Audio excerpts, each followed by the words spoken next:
አቤት ውርደት አቤት ውርደት! እዩ እስኪ እዚህ ጋር ሄርሜላና አብርሽ አንድ ላይ ናቸው። ለካ አውቆ እያስመሰሉ ነው በፊት ራሱ ማለት ነው። አንድ ላይ እዩት እስኪ እዩት። ሄርሜላን እዩት፣ ወደ መኪናውን እየገባች ነው። እንደምታዩት እንግዲህ ሄርሜላ የአብርሽ መኪና ውስጥ ገብታለች ማለት ነው።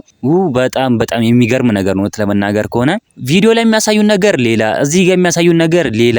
እንግዲህ በድብቅ ካሜራ ነው የተቀረጸው ማለት ነው። እዚህ ጋር እንደምታዩት ሰው ነው የላከልኝ። አሁን እየገባች ነው ወደ መኪና ማለት ነው። እዛ ውስጥ ራሱ ተሳስመዋል እየተባለ ይገኛል ማለት ነው። በስማ እውነት ለመናገር በጣም የሚደብር ነገር ነው። እዛ ሩተን አስቀምጦ እሱ እዚህ ከሄርሜላ ጋር አሸሼ ገዳሚ ይላል ማለት ነው። እዩት እስኪ እዩት እዩት። እንደምታዩት እዚህ ጋር እየገባች ነው፣ ወደ መኪና ገብታለች ማለት ነው። አንድ ላይ ሄደዋል፣ ወደ መኪና ገብታ አንድ ላይ ሄዱ ማለት ነው። እንግዲህ እውነት ለመናገር ከሆነ በጣም የሚደብር ነገር ነው። አብርሽ እንደዚህ ያደርጋል ብለን አንጠብቅም ነበር። ነገር ግን ለካ እሱ እንደዚህ አይነት ሰው ነው። እኔ ከሩታ ጋር ነኝ እያለ ቀለበቱን ተቀብሏል ነበር ከሄርሜላ ማለት ነው። ነገር ግን አሁን አብሮ ናቸው፣ አንድ ላይ ናቸው። እዚህ ጋር እንደምታዩት ምንም ይሄ የሚደበቅ ውሸት ምናምን አይደለም። ይኸው እዚህ ጋር እያያችሁ ነው እናንተ ራሱ።